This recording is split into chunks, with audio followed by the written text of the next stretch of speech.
How to add an image to your website. Let me show you how. I love blogging, and the reason I love blogging is it gets results. Results like 16,000 website hits per month or 200 website hits minimum per day. I got Google ranking #1, and it's also the reason I have over 6,000 people on my email subscriber list. My name's Rebecca from Angel Foods, and this free training is part of Blogging for Bakers Month. I've self-proclaimed this month to be Blogging for Bakers Month. This is March 2016. If you're interested, I can send you 15 free blogging tips from setup, template, topics covered, how-tos covered, questions answered, and it's for all skill levels. And it doesn't matter if you are a startup or a food blogger or a cake decorator or qualified or a seasonal professional or a home baker or you sell a product and service.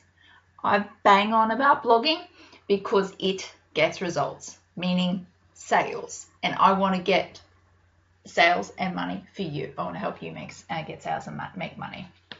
All right, let's jump straight into today's training. How to add an image to your blog post. I've logged into the back end of WordPress, and this is the blog post that we were working on, and I like to add an image up near the top of the blog post. I think that helps with readability, and it gives a bit of direction. So I add a couple of enters and I add an image. Now when I put photos or images into a blog post, I always do a very quick photo editing. Now, this isn't a photo editing training. There's more of that in Cake Business School on Picmonkey and Canva. They're the two most popular ones that I personally use, being that I recommend them. But I'm going to open up an image. I just took a screenshot of my website, and I'm going to edit that up. But first, I want to start with the white background.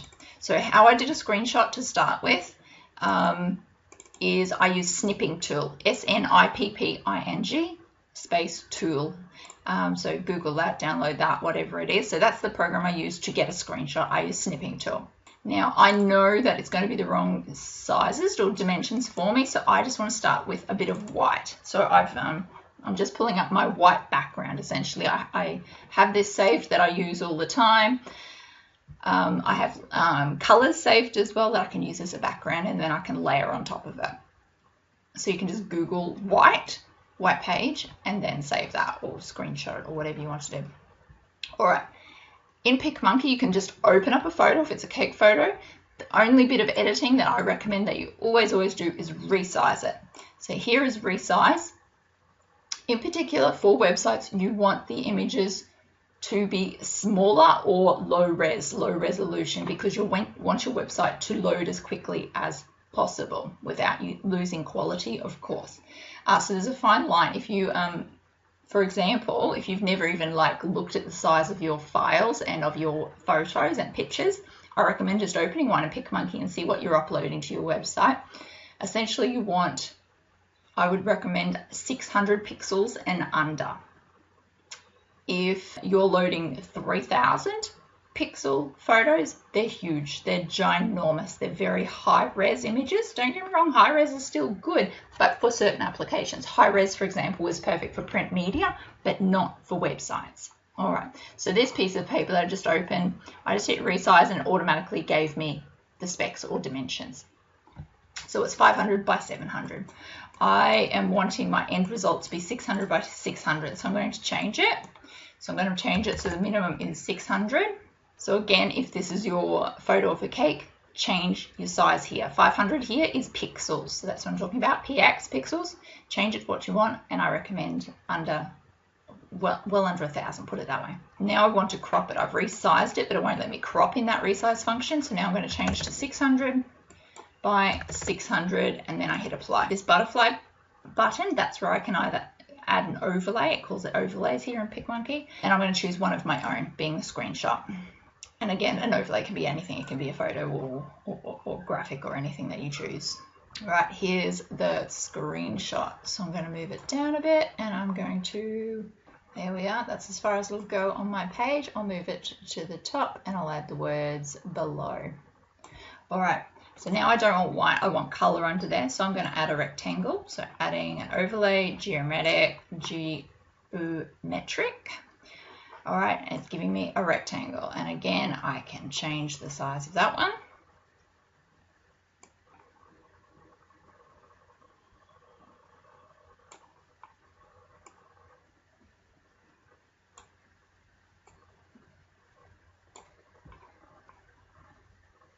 I can change the color, so clicking the color here, I can click one of the colors that it automatically gives me. You can put the hex code in here.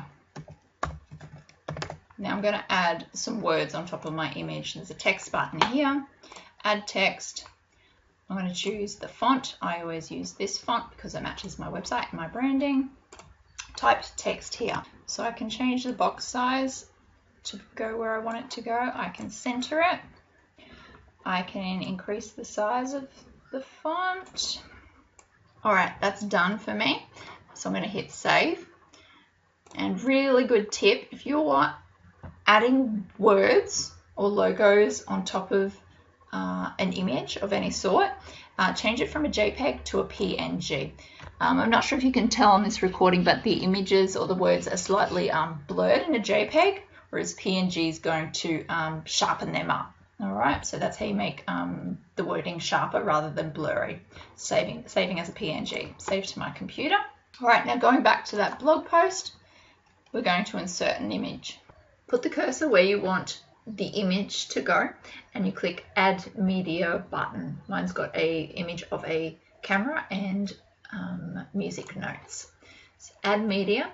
You have a media library of things that you've already previously uploaded to the back end of your website, which is called the media library, or you can upload a new file. I click Upload New File and select the file from where you've saved it on your computer, and you can change the position of where the image will sit, whether it's to the left, center, or right of the blog post. I'll choose center for this one for right now. Once it's uploaded, the Insert into Post, the button will come off being grey. Click Insert into Post. I give it about 5 to 10 seconds on my computer for the image to show itself, to reveal itself, or upload, whatever you want to describe it as. I can change the size of the image here, but again, you're starting at the 600 pixels, the size that you created it in. It's currently in the center. I can align it to the left or the right here from this page as well, but for example, if I align it left, the words all come to sit up beside the image. And what you can do if you don't like the look of that, which I don't, I like the words on top of the image and below the image sitting beside itself, I can enter it down, putting hard returns in.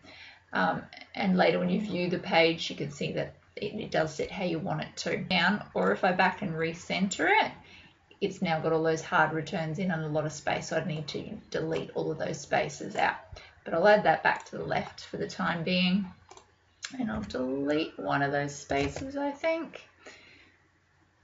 All right, so that's added a main image to the blog post. To add a feature image, which is the image that shows up on the main blog page, which is listing the blog posts. To add a feature image, go back to your blog post, and down this right-hand side, it has a section called Feature Image. And you can set the feature image. So click on that. Again, it can be a different image. If you want, you can upload a new image. I'm going to use the same image that I'm using as the main picture in the blog post. So I can click on that and set featured image. And again, that's why I do it 600 by 600, so that they're uniform. So that on this page, they show up all exactly the same. That's a new thing I've been doing. I used to do it. Well, you can see that one's not. It's more a horizontal or landscape image. I didn't do it 600 by 600, but I'm trying to do them more consistently now. That one's again a longer one, but again, it's completely up to you and the look that you're wanting. All right, feature image is added. So you hit publish or update if you've already previously published a post and you're adding an image or video, for example, or changing it or hyperlinking it. Click publish or update. You go over to the blog post and hit refresh. You can see now that the featured image is showing up on the blog page, on the blog list. And you'll see now over on the blog that that image now shows up in the blog content. I'm finding that's a bit too big for my liking, so I'm going to reduce that size.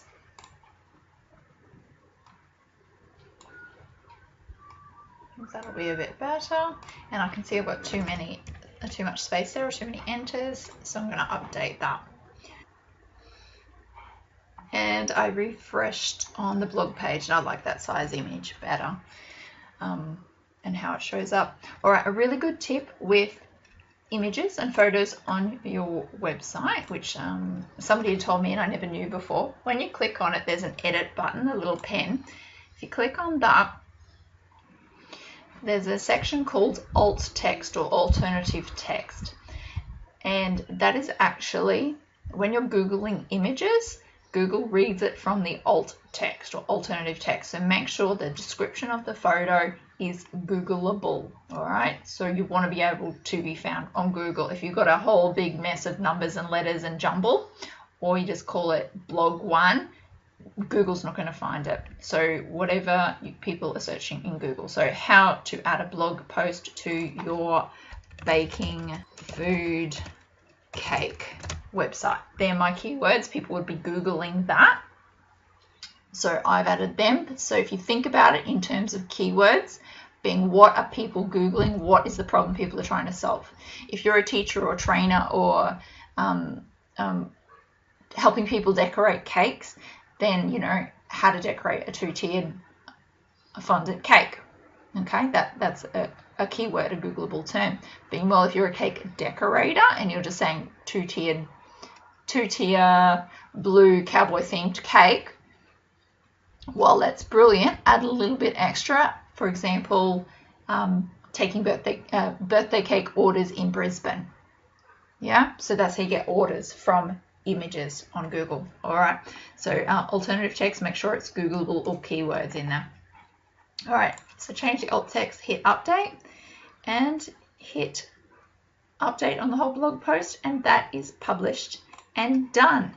So that is how you add an image or photo on your blog post and add a featured image and hit publish. Done.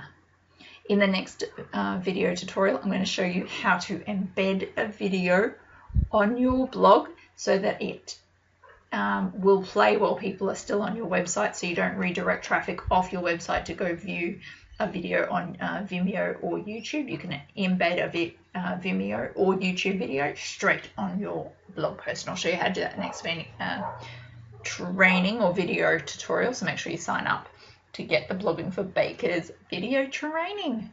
All right, see you tomorrow.